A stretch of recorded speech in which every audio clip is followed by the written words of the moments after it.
노정면의 뉴스바. 이제는 이슈 탐험입니다. 어제가 용산 참사 5주기였습니다. 5년 전 당장 쫓아내지 않으면 큰일이라도 날 것처럼 이명박 정부의 경찰이 죽음의 진압작전을 펼쳤던 남일당. 그 현장은 지금 시공사도 정하지 못한 채 임시 주차장으로 쓰이고 있습니다. 시간이 흘렀다고 용산 참사의 상처는 아물었을까요? 아물기는커녕 상처를 헤집어 놓는 일들이 일어나고 있습니다.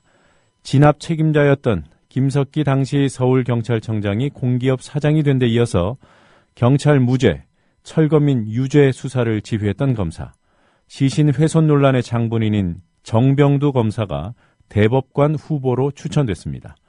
국회 법사위원인 민주당 서영교 의원과 이 문제 짚어보겠습니다. 서영교 의원님 안녕하세요.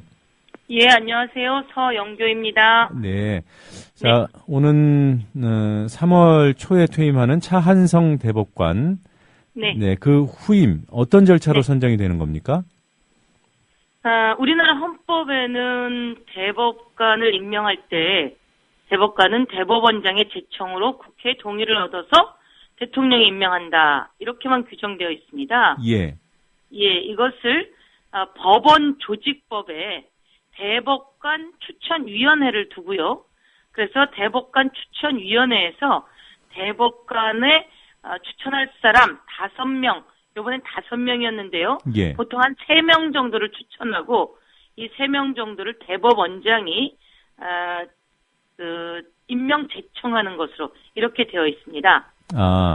그러면 3명 정도를 임명 제청하면 그 중에서 대통령이 한 사람을 낙점하게 되는 건가요? 예, 그렇죠. 네. 그 전까지는 그냥 그 대법관은 대법원장의 제청에 의해서 이렇게 되어 있는 내용을 이제 2011년 7월에 네. 법원 조직법을 국회에서 개정했습니다. 네. 그래서 대법관 추천위원회 좀 더 투명하게 해야 한다. 그 추천위원회를 구성했고 추천위원회에서 임명 제청을 하는 거죠. 대법원장에게. 네. 그러면 대법원장이 그 몇 명 중에서 한 명을 뽑아서 대통령께 올리게 되어 있습니다. 네. 그러면 지금은 하여튼 5명 후보 추천이 그 위원회에서 된 셈이고요. 5명의 후보가 추천되었고요. 네. 5명의 후보가 추천된 것도 아주 이례적이라는 거죠. 그래서 5명의 숫자부터 예. 왜 5명까지 된 거야? 라고 하는 문제점들이 지적되고 있죠. 네. 그것이 조금 전에 말씀하셨던 용산 주민들의 그 가슴속을 상처를 헤집어 놓고 있는 일이 벌어지는 이유가 아닌가. 정병두 검사를 대법관 후보에게 추천하기 위해서 예. 억지로 끼워넣다 보니 5명까지 추천하게 된 거 아닌가. 이런 문제 제기도 있습니다. 예. 하여튼 조만간 양승태 대법원장이 한 명을 대통령한테 임명 제청을 하겠군요. 네, 그렇게 되겠습니다. 네. 대통령이 지금 중요한 시기마다 해외 순방을 가고 있는데요. 네. 그래서 제대로 일들을 해결하고 있지 않은데 이번 해외 순방에 다녀오면 그때 제청할 것이다 이렇게 얘기되고 있습니다. 네. 자, 지금 말씀하셨던 이 5명 후보 추천된 네. 5명 안에 포함되어 있는 정병두 검사. 네. 네. 어떤 사람인지 조금 더 상세히 알려주시겠습니까? 정병두 검사는 지금 화제 인물이죠. 네. 우선 첫 번째는 지난번 검찰 인사에서 승진하지 못한 16기 검사입니다. 네. 보통 승진하지 못하면 지금 16기 검사는 수원지검장으로 승진한 한 명의 검사를 빼고는 전부 다 사표를 내놓은 상태이죠. 예. 마찬가지로 이 사람도 사퇴하기 위해서 그 퇴임식까지 준비해놓고 있었는데 네. 갑자기 어느 날 퇴임식을 취소하고 지금 법무연수원에 가 있습니다. 예. 그렇다면 퇴임하려고 하는 사람이 퇴임해야 할 사람이 법무연수원에 이 사람 16기인데요. 네. 18기인 오세인이라고 하는 검사가 그 법무연수원에 있던 자리에 이분이 후임으로 가게 된 겁니다. 네. 그럼 검찰 결간에는 상당히 불명예스럽다고 해야 하죠. 네. 그럼에도 불구하고 갑자기 대법관에 추천되었다라고 하는 것은 퇴임하지 말고 승진 못 시켜줬으니까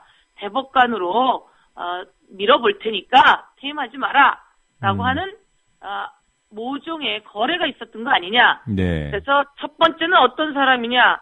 퇴임해야 될 사람이다라고 하는 걸 말씀드리고요. 네. 두 번째는 우리 그 국민TV에서 말씀하셨던 것처럼 이명박 대통령 시절의 대표적인 그 인권 탄압, 언론 탄압, 대표적인 검사로 꼽히죠. 예. 그 대표적인 사례는 아직도 우리 가슴 속에 남아있는 용산 참사. 어느 날 갑자기 용산의 철거민들을 향해서 경찰의 진압이 이루어지고 불이 나고 그래서 여러 사람이 목숨을 잃었죠. 예. 목숨을 잃었을 때 이것은 완전히 과잉 진압 수사였습니다. 네네. 경찰들의 과잉 진압이었는데요. 이것에 대해서 오히려 목숨을 잃은 용산 철거민들과 용산 사람들만을 유죄로 만들어서 기소하고 네. 그리고 경찰들은 모두 다 무죄로 만들었던 도저히 이해할 수 없는 당시에 죽어간 정말 가난하고 힘든 그렇지만 생존의 그 요구만을 했던 철거민들의 부검도 가족의 동의도 받지 않고 그냥 부검했던 사례. 네. 그리고 당시의 수사 기록을 법원에서 내라고 합니다. 네. 그런데 그 수사 기록도 내지 않는 회개망측한 일을 벌인 검사로 장명을 떨치고 있다고 봐야 합니다. 네. 그리고 또 언론 탄압의 또 대표적인 검사로 이야기되고 있는데요. 그것은 이제 광우병 관련한 PD 수첩 누구나 다 아는 내용이죠. 이 PD 수첩을 기소하고 작가들의 사적인 이메일까지 마구잡이로 공개해서 개인정보 유출까지 합니다. 예. 그런데 이 PD 수첩은 1심, 2심, 3심에서 모두 무죄가 났죠. 그랬죠. 네. 그러니까 무리한 기소, 언론을 탄압하고 가난하고 빼겁고 그렇지만 행복하게 살기 위해서 자기 권리를 주장하는 사람들을 인간 취급하지 않았던 무자비한 검사라고 하는 애칭을 달고 다닌 사람이에요. 네. 이런 사람은 이제 인권의 최후의 보루라고 하는 민사재판과 행정재판, 즉 국가 권력으로부터 국민이 피해를 입었을 때 찾아가야 되는 대법관 자리에 네. 이런 분이 올라간다면 대한민국의 그 사법 정의는 실현되지 않을 것이다. 네. 그래서 사실은 정병두 검사는 오히려 이번에 논란의 중심에 서지 않는 것이 이후에도 좋았을 것이고 네. 검찰에게도 바람직했을 것이다. 이런 사람을 마치 퇴임하고 이제 그만둬야 하는 자리인데 미안해 대법관 쪽에 승진시켜줄게라는 식의 그 모종의 거래가 있었다면 네. 대법원을 무시하는 사례다. 이렇게 얘기될 수 있을 것 같습니다. 예. 지금 말씀하셨던 중요한 사건들 용산 참사 수사도 그렇고요. 또 광우병보도 관련한 PD수첩 제작진 기소 문제. 이게 다 서울중앙지검 1차장 시절에 있었던 사건들이었군요. 그렇죠. 네. 예. 근데 이 대법관 하면 이제 일반인들 관점에서 보면은 판사잖아요, 결국. 네, 그렇죠. 그런데 검사 출신을 이렇게 안 치는 경우도 있습니까? 과거에 박근혜 대통령의 아버지였죠. 박정희 대통령 시절 처음으로 그 검찰 출신을 대법관에 앉힌 적이 있습니다. 네. 그 이후에 1964년도의 일인데요. 네. 그 이후에 전두환 독재 정권에서도 검찰을 2명이나 대법관에 앉혔죠. 네. 사실 그 당시에는 언론도 모두 다 해직되고 언론인들도 그리고 모든 법관들도 그리고 검찰들도 입을 다물었던 시기 아니었나 이렇게 보고요. 마지막은 바로 지난 2012년에 퇴임한 안대희 대법관. 이 사람이 검찰 출신입니다. 예. 2008년에 임명되었었겠죠. 그런데 2012년 7월에도 마찬가지로 검찰 출신을 임명하려고 했고 대법관 후보자로 올렸습니다. 네. 마치 한 명 정도는 검찰 몫인 것처럼 되고 있었던 거죠. 근데 당시 김병하라고 하는 대법관 후보자가 어마어마한 무리가 일으킨 것이 인사청문회에 드러나면서 낙마를 하게 됩니다. 네. 그래서 그 뒷자리를 여성 후보자로 김소영 후보자가 대법관에 임명되는데요. 그 이후에는 대법관은 검찰 출신이 되는 것은 이제 맞지 않다라고 네. 대법원 측에서도 법원 측에서도 강력하게 반발하고 있는 상태고 국회나 일반 국민들 정서에는 대법관에는 검찰 출신이 들어가서는 안 된다. 검찰 출신이 대법관까지 들어가게 되면 법무부, 그다음에 정부의 입김으로부터 자유로울 수 없다. 네. 그리고 대법원은 민사, 행정재판 중심인데 형사재판 중심에 검사가 갈 이유가 없다라고 하는 게 지금의 중론이라고 볼 수 있을 것 같습니다. 예. 조금 전에 말씀하신 내용 중에 좀 일부 사실과 다른 부분은 제가 잠깐 바로 잡겠습니다. 안대희 전 대법관 같은 경우에는 2006년 7월에 임기를 시작했군요. 네네, 그렇습니다. 네. 2006년 7월에 임기를 시작해서 2012년 7월에 임기가 끝났는데 네. 제가 2008년이라고 잘못 말했군요. 네네. 네, 감사합니다. 자, 네. 조금 전에 그 정병두 검사는 지난해 연말 그 인사에서 승진 누락된 이후에 그 일반 네. 검찰 내 관행에 따르면은 사퇴했어야 될 사람인데 네. 어떤 이유인지 그 지금 자리를 지키고 있다 이런 말씀 하시지 않았습니까? 네. 누군가가 이 사표 내는 것을 만류했을 것이다 이런 보도가 나오더군요. 네네네. 혹시 누구라고 생각하십니까?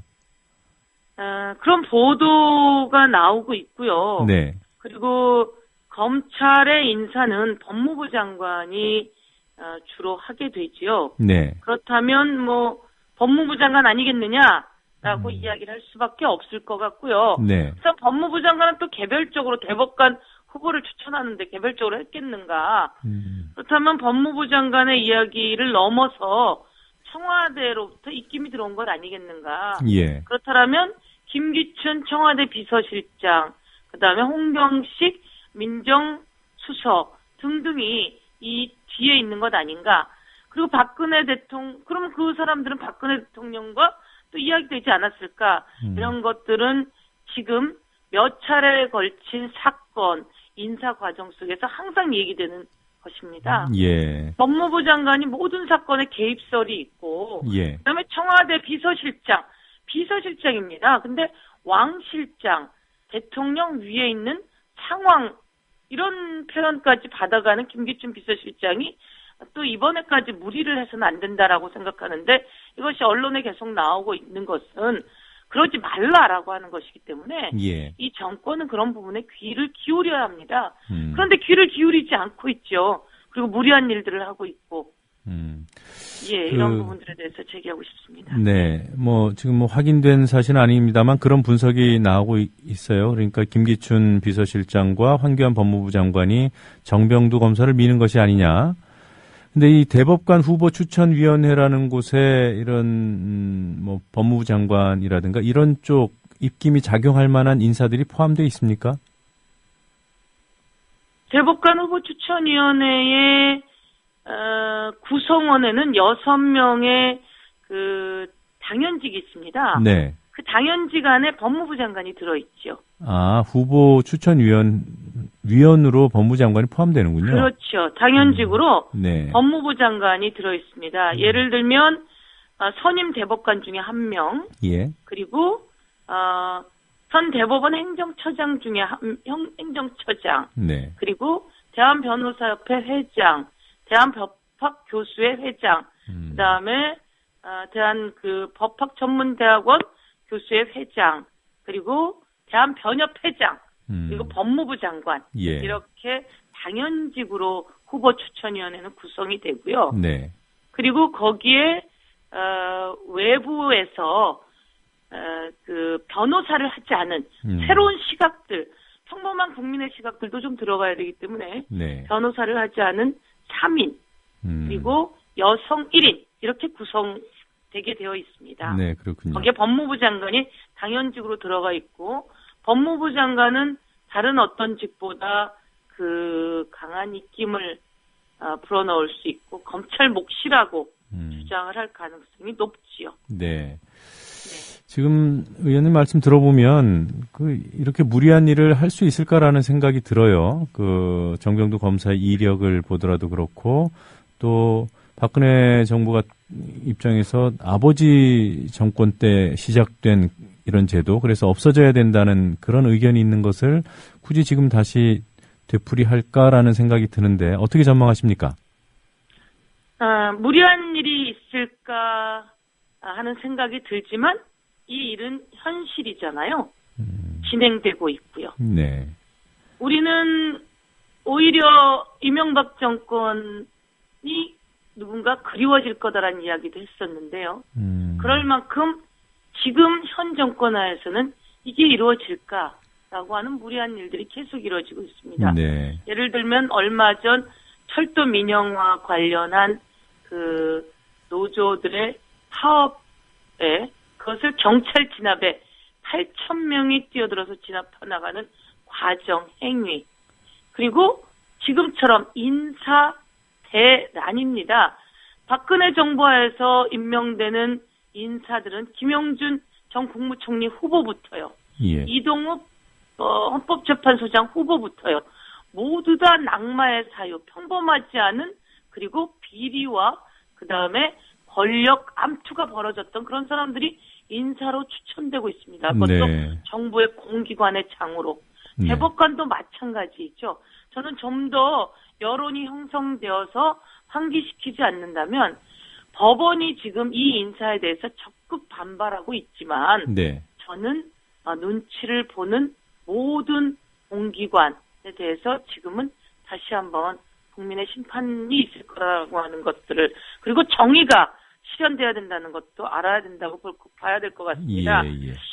자, 세계에는 대법관을 검찰직에서 직접 대법관으로 가는 나라가 이 세계 한 나라도 없습니다. 네. 대한민국이 유일하고요. 일본이 검찰 출신이 대법관이 되기도 하는데요. 그것도 우리가 일본을 많이 따라하기 때문인데요. 그 나쁜 습관, 관행도 이제 버려야 하는데요. 네. 일본도 그나마 검찰에서 집행하는 사례는 없고요. 네. 퇴임해서 변호사 일을 하거나 아니면 교수 일을 하거나 주로 이렇게 한 다음에 가는 경우가 있죠. 네. 바로 가는 경우는 없다, 이렇게 봐야 할 것 같습니다. 네. 지금 김종필 청와대 법무비서관 내정 문제도 여전히 남아 있고요. 그럼요. 여러 가지 이 사법과 직간접적으로 연관돼 있는 인사 문제가 연초부터 여러 가지로 주목되고 있는 것 같습니다. 자, 오늘 시간이 좀 부족해서 여기서 인터뷰를 마무리하도록 하겠습니다. 의원님 시간 내주셔서 고맙습니다. 여보세요? 법 개정이 준비되고 있습니다. 그래서 당연직 후보 추천위원회가 바뀌는 법 개정안이 제출되어 있어서 좀 더 투명하게 하겠다, 이렇게 보고 드리겠습니다. 예, 고맙습니다. 네, 고맙습니다. 지금까지 국회 법사위 소속 민주당 서영교 의원이었습니다.